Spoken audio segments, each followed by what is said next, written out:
So, happy Thanksgiving. Who's excited about this? I mean, there are some legit special days on the calendar that people kind of freak out about a little bit, like Christmas. Everybody gets very excited about Christmas time. Kids, I know, get excited around Halloween time because, candy.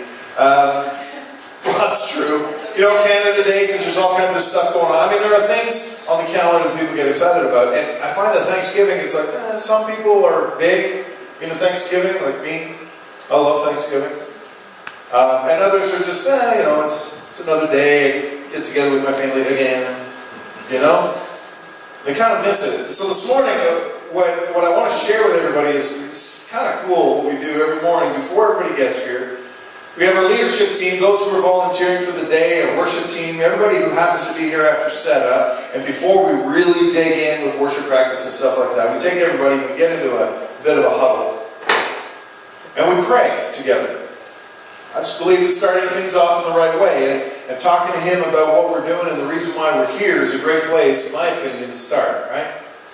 And we usually start that off, I like to start things off, by giving a word of thanks and saying, you know what, Lord, thank you for what I have in my life, because what I have, I got from you. Even the breath, we talk about this, that I woke up this morning and I can breathe deeply. Anton woke up this morning, he cannot. Right? That's a big deal. And until we're in that place where we can't, we don't always think about it. Someone said this morning, I'll give credit, it was Louise. Someone said this morning, Louise, she said that what she's thankful for is that every day is Thanksgiving. Right? That it isn't just one day in the calendar year. And I like that. Because that is the truth of it. That every morning when we crawl out of bed, wow, I got to get up this morning. I can walk to my kitchen sink and pour myself a glass of water. Right? Who else can do that? Okay?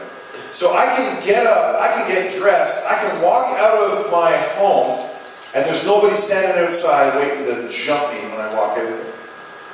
Praise Jesus. I can get in my car. Did you know that only 8% of the world owns even a single car? That if you own a car, you are one of the wealthy elite on this planet. We don't think of these things, do we? We don't, because we have our context, right? We get out of bed, it's the same bed. We get up every morning and we stop thinking about what it's like everywhere else. And this is one of the reasons why we want to take some time this month to think about what is it like outside of my box? What is it like outside of my context and outside of my home? And I wrestled, let me tell you, I wrestled with what kind of message do I want to speak as the pastor to kick this thing off. Because first of all, I don't have a lot of time. We're doing something special this month, and I'm not the one going to be talking all day. We got special guests. This morning, it's Richard and Marilyn Blunden are going to come up, and they're going to talk about mission in Cuba. I'm very excited about this, because I've seen some of the pictures, right? But what do I do to kick it off? And I actually wrote a bunch of stuff that I scrapped. I scrapped it in favor of telling you a story. It's not my story. I have a story to tell. I've given my testimony here before. I'll probably do it again. No, this is a testimony. It's the story of a little boy who lives in Ghana. I am good friends with Joe Okran and his wife Jemima. Joe is now retired, but he was the national superintendent for the country of Ghana. And great things have been happening in the Church of Ghana. Great things over the years, partly due to the Jesus film. And what they've been doing is there's a group of people that get together and they go into these rural villages and they bring generators and they bring chairs and they bring all this stuff and they set up a screen outdoors under the heavens, literally, with stars up above, and they set in kind of a drive-in movie theater experience. And people from villages all around will come and they gather and they show them the Jesus film in their language. It's an incredible ministry. It's a powerful experience for those who attend. And many, many people have been getting saved. And in the Wesleyan Church, we have found that there's been such an incredible move that right now, and for some time now, they've been in a panic because they can't actually raise up pastors fast enough because so many people are coming to Jesus Christ in what is predominantly a Muslim nation. So one day the Jesus film lands itself in a clearing nearby or 2 or 3 villages, all within walking distance, although probably a longer walk than most of us are used to.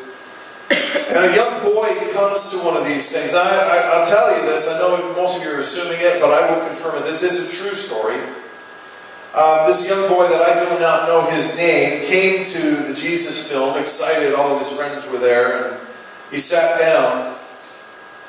About halfway through the film, he was bug-eyed.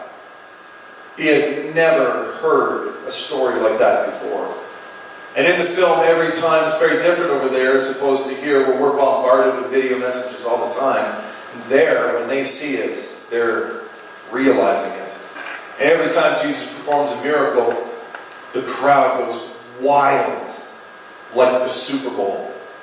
Like this is the most incredible thing they've ever seen because it's the most incredible thing that's ever been. And so they're all sitting there, and this boy watches this film, and he's in tears by the end of the film, and he goes and he talks to one of the elders and gives his life to Jesus Christ. And he is so excited to go to church that next Sunday coming up. He's like, man, he was just a buzzing. And so he goes home and he keeps it secret because he belongs to a very strong Muslim family. The rest of his family was not there at this event. And so he went. And I guess he told his brother or sister, sibling. And Sunday rolls around and he leaves and he goes to church. The church was just in a field, people sitting in the grass with someone speaking to them with the gospel message. And afterwards they had a fellowship. They had a time where they got to share food. Right? Because we love to share food. And whether you realize it or not, that is very much a part of the church. Being the church. We are to gather together to share and eat together and share our lives together and our stories. And this is what they did. So after the service, this little boy stayed behind and there was food for him. And so he ate. And he went home after the church service. And he went into the house and his mother had finished preparing lunch. Of course, everything that he is a part of is still a secret, you understand. So he sat down at the table and his mother put a bowl of soup in front of him. And they went and carried on. Having eaten his fill, he gave it to his brother because they didn't have a lot of food and that one bowl of soup might have been the only thing they ate all that day. And so he slid the bowl of soup over to his brother. His brother, of course, ate it. And 5 minutes later, his brother was lying on the floor dead. His father had poisoned him to kill him because he found out that he had given his life to Jesus. When his brother dropped to the floor, the boy was in his own room at the time. And when the father saw the brother fall to the floor dead, he went into his room and got a shotgun and came after his son. His son dove through a window, and ran to the neighboring village miles and miles away. Ran through the jungle, arrived at this neighboring village to a home of a Christian family that he knew from the church, and had to hide there because his parents were now hunting to kill him. I get that this is a shock and awe story. But it's the reality that a whole lot of this world lives by simply giving their faith to Jesus Christ.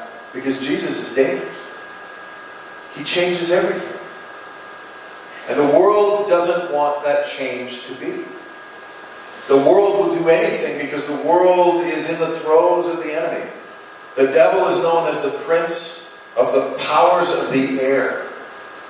The things that he whispers, the things that he breathes. I mean, make no mistake, demons are real and they are supernatural. They have supernatural power. They don't have any power over you if you have given your life to Jesus Christ, they have no power over you that you don't give them. You have to make agreement for them to have any power over there. Because God, the scriptures tell us, that greater is He who lives in you than he who is in the world. It's the devil that's in the world. And the devil does this stuff. Divides families. Creates hurt. Creates great struggle. And one of the greatest joys of really getting this and understanding this is that we get to breathe His love and goodness, not just here in this room or here in this community, but we get to share it around the world. In fact, we have a calling to do so. Right? Jesus said, all authority in heaven and earth, all of it, has been given to me. Therefore, go and make disciples of all nations, baptizing them in the name of the Father, the Son, and the Holy Spirit, and teaching them to do everything I have commanded you. And surely I am with you to the very end of the age. We have a great commission. It's a wonderful commission. It's an incredible opportunity. And when we walk in that, it changes our heart. It changes our life. The experience of it will leave you never the same. And this morning I'm very excited because Richard and Marilyn have experienced this. They have a story about this very thing. Simply being on vacation and wanting to go to church. Just wanting to go to church. Changed their lives.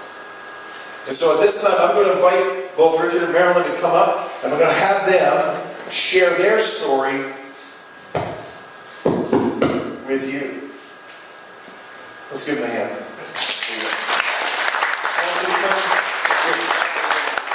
Really underneath it. Come on now. Come on. There's method to my madness. I know you're going to have to turn. See, they're like anybody. I don't know if you've ever been called up front by your pastor before. It's nerve-wracking. Right? I've put a great weight on these two. I apologize for that, but I want you on camera. Oh, I just made it worse. Well, I guess in 2012 we were heading to Cuba and decided, make a vacation in a number of years. And Sunday mornings, we're used to going to church. In Cuba we weren't, so we thought we'd find a church to attend. And it's a Wesleyan church just outside of Veradero. And maybe we can start the slides. This is Pastor Yoel and his wife Marianella. This picture was taken in 2012. We hadn't connected with them, but they heard that we were staying at a particular resort, and they showed up and waited for us to arrive. Hours, I think, yeah. And that's just the picture of the first day we met them. The next slide. This was last May when we arrived, just the Air Transat, and for whatever reason they dumped us off in the middle of the tarmac and bussed us to the airport. Next slide. And this is Marianella, Yoel, and our translator, Jorge. Meryl and I have been unable to learn Spanish, so they kindly provided us with a translator. Down below there was a couple of suitcases. We had saved some items that they needed. Some of the things that are hard for them to get, just everyday items that we don't even think about, but they just can't, whether they have the money or not, they can't get their hands on them. Next slide. This is a picture of the church. It's just outside the church. It's totally outdoors. It's not an enclosed building. You see the top there's a canvas tarps. The money to purchase those was donated by members of Metro here.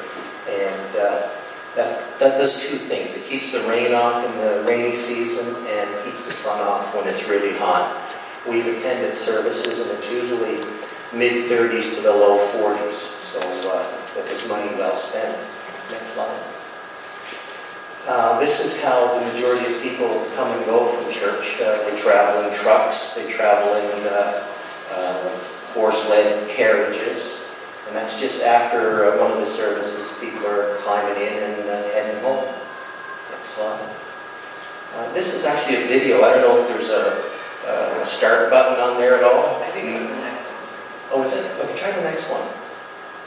No, it's not. That's just during the service. That's Jorge, the translator on the left, and one of the worship leaders. This is just more pictures during the service. I just went to the back of the room or the back of the service and snapped some pictures. Now, I talked about the tarps. They've now torn all those down. This picture was just taken a week or so ago, and they're now putting up a permanent steel structure, and they're going to have a permanent roof over the facility. Next slide. We had been going to the church services since we didn't get to go to one in 2012. It just didn't work out with our vacation time that we had to get there for the Sunday. But starting 2013, we attended their services, and I just noticed that they were full of kids. And their services are 3 hours long. They don't even blink an eye. They do this traveling, many of them far distances to come to church. They love it. And they last about 3 hours. And I have been teaching Sunday school here. And so I asked Pastor Yoel, can I, take the kids and do a Sunday school lesson with them? And he loved the idea. So I started doing that. And I think after the first or second time that I'd gone down and taught, they started having Sunday school for the kids. They have 2 leaders that they use, and they now do Sunday school. And the kids love it.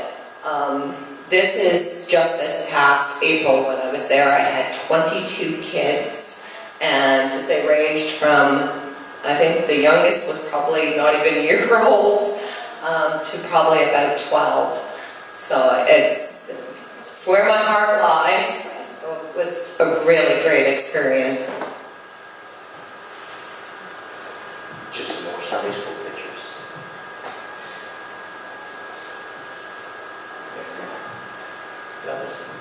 Oh yeah, we had a donation given that was a very special one. It was a single mom who wanted to try and help someone in the Cuban church that maybe was struggling like her as a single mom. So she saved money.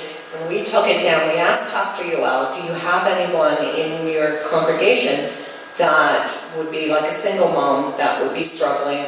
They all struggle, believe me, but this single mom wanted to be able to donate to someone in her same circumstances. So this is actually one of the worship leaders that's been very faithful in their church, and we were able to present the gift from the single mom here to her, which I'm sure was a big help. This is just a picture. You saw those suitcases that we had, and what they did, they divided them all up amongst the members of the church and made care packages for everybody. Next slide. It's just more of the people collecting the care packages. Next slide. It's just a recent picture of Pastor Yoel and his wife, Marianella. Now, after the service, we started a tradition that we would take the church leaders out to dinner, and this is just a local community restaurant. That's just a picture after the service. They're Wesleyans, they like to eat. And you'll see a few more pictures like this. Now this is, Cuba's full of old cars from the 50s, and this is just an old Chevrolet taxi that we took one day out on an outing. Next slide. Now, our taxi driver, we met, his name is Abel. We met him a number of years ago, and we literally called him up before our trip and say, Abel, we're coming. And he's our taxi driver for the week. And we struggled to give him money, as he says we're now friends and he can't take our money. You see Marilyn holding a glass there, and that is called guarapo. And there's stands on the sides of the road where they make this guarapo. So we'll be driving down the road with Abel It's kind of like the kids, when the ice cream truck goes by, they'll go, ice cream, ice cream. And Marilyn's her, guarapo. And we pull over and she gets her guarapo. And what it is just squeezed sugar cane. And they create a drink out of it. And as far as I know, it's just all sugar cane squeezed and juice, yeah. Sugar cane juice, that's very refreshing in that heat. And that's just a picture of the contraption it goes into, and this was one of the stands that we stopped on that one day. You know. One of our most fun experiences was to go to Marianella and Noel's home. It was kind of a surprise visit, like we just gave them 2 days notice. So Jorge is also, our translator, is also a tour guide, and he couldn't be there that day. And Marianella knows very little English, and of course Richard and I know not near as much Spanish. So we spent the day with them in their home, and Richard and Noel cooked dinner. And we did our best to communicate with each other. But their home is basically one room. This is the kitchen. He is standing in the square of the kitchen. And their one room is the bedroom, living room, and dining room. The beds are all around the edge. They set their table up and down when they go to eat. And they sit on the edges of the beds for chairs when they have company over, like when we're over. We sit on the beds. It's a room in the back of her mom's house, and just recently they were given land and have started to build. Go to the next slide. Now this is a picture of their land, and they had just recently put in the footings for the new home. Yoel was quite excited to show me the land and the construction as it was underway. Now this is a picture that was sent just a little over a week ago. That's the same land, and they're starting to put the cinder block walls up. Some more construction pictures there. Oh yeah, one thing about Cuba, if you want to go back to the next slide, is when they want to build a home, they can't go to a bank and get a mortgage. They have to save the money. So the process of building a home takes many years. So they'll get the land and they'll save money to put footings in, and now he has some more money accumulated, and he's starting on the walls, and at some point he'll run out of money and that'll stop, and it'll sit until he comes up with more money to build some more. This next picture here is my friend Fidel Castro. Now, I met him a couple of years ago, and I usually like to tell people, without giving them too many details, that I met Fidel Castro, and we show up with a slide like this. But I was in a church service, and with the heat, we like to take lots of water with us. In this particular service, we did show up with very little water. And I mentioned that I was thirsty, and before I knew it, Fidel was running down the road, and a short time later he came back with 4 bottles of water. And they told me his name was Fidel, and that he never leaves his home without ID. It's not uncommon for Cuban citizens to be stopped by the police and checked for ID and find out what they're up to. And Fidel was out with some friends and didn't have his ID. They said, "What's your name?" He said, "Fidel Castro." They took him straight to jail. They thought he was being kind of clever, and for that reason, he never leaves home without his ID. Next slide. When we're in Cuba, they always like to do something special for us. They take us on outings, and this was just one of the cars as we were heading out to a day in Matanzas. They took us to one of the big highlights in Cuba. It's the largest cave. I believe it's over 140 steps down into the cave, and it's the length that you can go as a tourist is 1 kilometer. So you can imagine a cave 140 feet down and a kilometer long. That's what we went through. The actual whole cave itself is 3 kilometers. And so it was a great climb back up, let me tell you. I think they wanted to take us on this trip for a long time, but they waited till I lost some weight, and I arrived in Cuba and they said, "You've got lots of weight off, Richard, we can go to the cave this year." This was just a picture after our trip to the cave, and the next slide here is just a couple pictures down in the cave. There's ventilation holes, so that's how you see the light coming down through. Next slide. And then at the end of that day, we went as Wesleyans and ate a meal at Jorge's house. And they figure out what our favorites are and make sure they have them there. We've got beans and rice, pork, fried plantains, tamales, which Marilyn's crazy about. And they picked bananas fresh off a tree in their yard, and it was the best banana I had in my life. I don't know why, maybe because it was so fresh. Next slide. This is a picture of Marianella and her son Pedro. A couple of years ago, Metro put together a baby shower, and Meryl and I went down and presented them with the gifts that people here donated. But this is their little fella now. It's a big boy. Big boy, yeah, definitely. Next slide. I just want to just say a little bit more. One thing, when we were putting the slides together, we forgot to do a family photo. Marianella and Pastor Yoel have become very dear to our hearts. They had 3 boys. Their oldest son was severely bedridden and very handicapped. And when they decided to have their 3rd little boy, they knew that they weren't going to have their oldest son for a lengthy period of time. And so they didn't want their middle son, Isaac, to grow up as an only child. And last year, Christmas Eve actually, their son Elias went to be with the Lord. And this is it is a vacation for us as well. And when we end our day, we go back to our resort, and that's just a shot of the resort from our room. Next slide.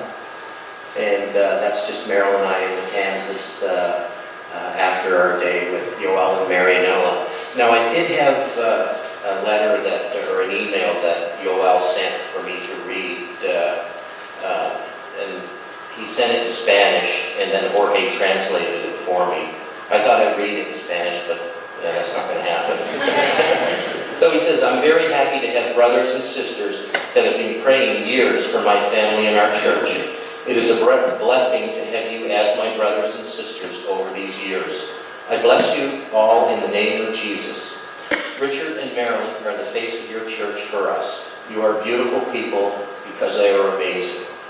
To Pastor Aaron Birch and his wife Tracy Birch, my blessing from Cuba. I hope someday to meet you personally and keep taking care of all brothers and sisters and stay beside them all the time. That is what pastors have to do. More blessings, Pastor Yoel Suarez."